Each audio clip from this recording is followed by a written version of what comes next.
Silverlight education में आपका स्वागत है।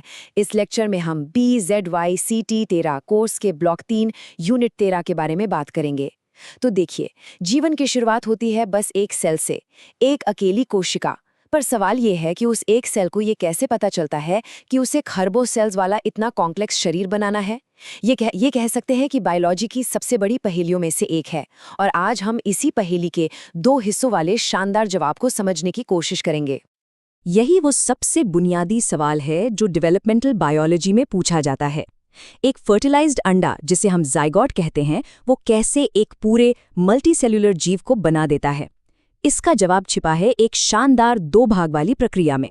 तो इस बायोलॉजिकल पहेली का जो पहला हिस्सा है वो है सेल्स का बड़े पैमाने पर मल्टीप्लिकेशन, मतलब एक ऐसी प्रक्रिया जो सिर्फ और सिर्फ सेल्स की गिनती बढ़ाने पर फोकस करती है, और इसे ही हम कहते हैं विदलन या क्लीवेज। तो सवाल उठता है कि ये विदलन या क्लीवेज आखिर है क्या? देखिए, ये बहुत तेजी से होने वाले सेल डिविजन्स की एक सीरीज है। पर इसमें एक बड़ी अनोखी बात है। जो सेल्स बन रही हैं, जिन्हें अब हम कोरकखंड या ब्लास्टोमेयर कहते हैं, वो तो फटाफट डिवाइड हो रही हैं, लेकिन पूरा का पूरा भ्रूण, उसका साइज बिल्कुल नहीं बढ़ रहा। जरा सोचिए, ये कुछ ऐसा है जैसे एक बड़े से सेल को काटकर बस कई छोटे छोटे सेल्स में बांट दिया गया हो। अच्छा, तो ये इतनी तेजी से होता कैसे है? इसका राज छिपा है सेल साइकिल में। देखिए, एक नॉर्मल सेल डिवाइड होने से पहले ग्रो होने में, बढ़ने में थोड़ा टाइम लेती है। ये होते हैं G1 और G2 फेज। लेकिन क्लीवेज के दौरान सेल्स इन ग्रोथ फेज को पूरी तरह से स्किप कर देती हैं। वो बस डीएनए कॉपी करती हैं, यानी S फेज, और फिर डिवाइड हो जाती हैं, यानी M फेज। बस इसी साइकिल में घूमती रहती हैं, जिससे बिना किसी ग्रोथ के अविश्वसनीय तेजी से डिवीजन हो पाता है। चलिए, अब एक बहुत ही अहम फैक्टर को समझते हैं जो क्लीवेज की पूरी स्ट्रैटेजी को कंट्रोल करता है, और वो है पीतक, या जिसे हम योक भी कहते हैं। योक जो है वो भ्रूण के लिए खाना है, न्यूट्रिशन है, लेकिन साथ ही ये एक इनर्ट सब्सटेंस भी है। मतलब ये फिजिकली सेल डिवीजन के रास्ते में आता है, उसे धीमा कर देता है। इसलिए अंडे में कितना योक है और वो कहाँ पर है, यही बात तय करेगी कि क्लीवेज का पैटर्न क्या होगा। नियम बड़ा सीधा सा है, जितना ज्यादा योक उतना ही धीमा डिवीजन। और इसी आधार पर हम अंडों को अलग अलग कैटेगरी में बांट सकते हैं। जैसे माइक्रोलेसिथिल अंडे, जिनमें बहुत कम योक होता है। फिर आते हैं मीजोलेसिथिल, जिनमें ठीक ठाक, मतलब मॉडरेट अमाउंट में योक होता है। और आखिर में मेगालेसिथिल अंडे, जिनमें बहुत ही ज्यादा योक भरा होता है। ये क्लासिफिकेशन बहुत जरूरी है, क्योंकि इसी से पता चलता है कि आगे क्या होने वाला है। तो योक के इसी असर के आधार पर एम्ब्रियो 2 मेन स्ट्रैटेजी अपनाता है। पहली है पूर्णभंजी या होलोब्लास्टिक क्लीवेज। इसमें क्या होता है कि पूरा का पूरा अंडा डिवाइड होता है। और दूसरी है अंशभंजी या मेरोब्लास्टिक, जिसमें अंडे का सिर्फ एक हिस्सा ही डिवाइड हो पाता है। हॉलोब्लास्टिक क्लीवेज उन अंडों में देखने को मिलता है जहां योक कोई बड़ी रुकावट पैदा नहीं करता, जैसे कि एम्फीबियंस या सी अर्चिन में। यहाँ पर जो डिवीजन की लाइन बनती है वो पूरे अंडे को आर पार काट देती है, जिससे सेल्स पूरी तरह से अलग अलग हो जाती हैं। वहीं दूसरी तरफ जब योक बहुत ज्यादा हो, जैसा पक्षियों और रेप्टाइल्स के अंडों में होता है, तब एम्ब्रायो मीरोब्लास्टिक क्लीवेज का तरीका अपनाता है। इसमें डिवीजन सिर्फ साइटोप्लाज्म की एक छोटी सी डिस्क तक ही सीमित रहता है, जबकि जो विशाल योक है वो बिना डिवाइड हुए वैसा का वैसा ही रहता है।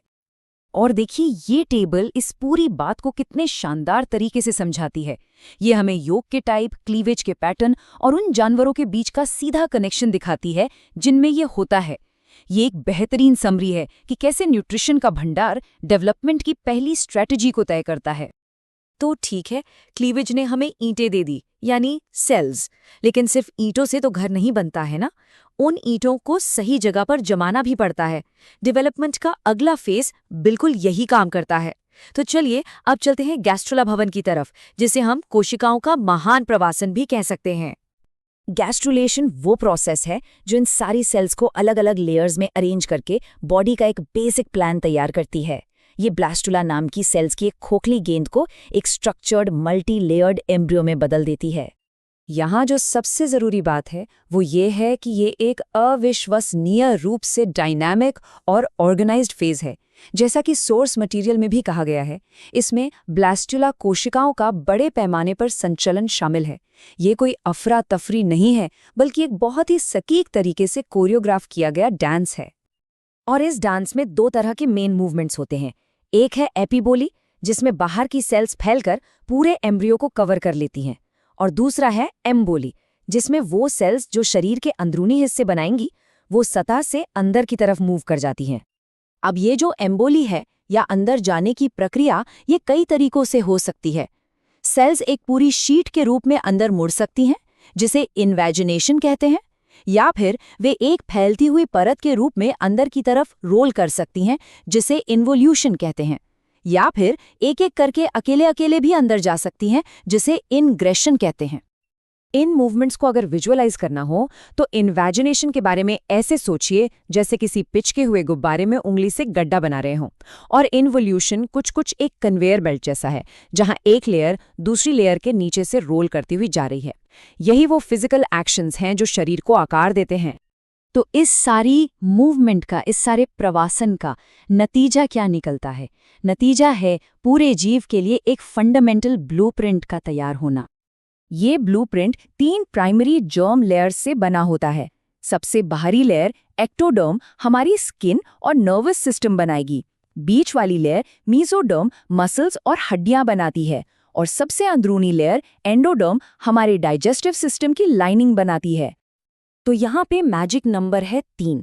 एक अडल्ट बॉडी में हर एक स्ट्रक्चर, हर अंग, हर टिश्यू इन्हीं 3 फंडामेंटल लेयर्स में से किसी एक से बनता है। ये जीवन का आर्किटेक्चरल बेस है।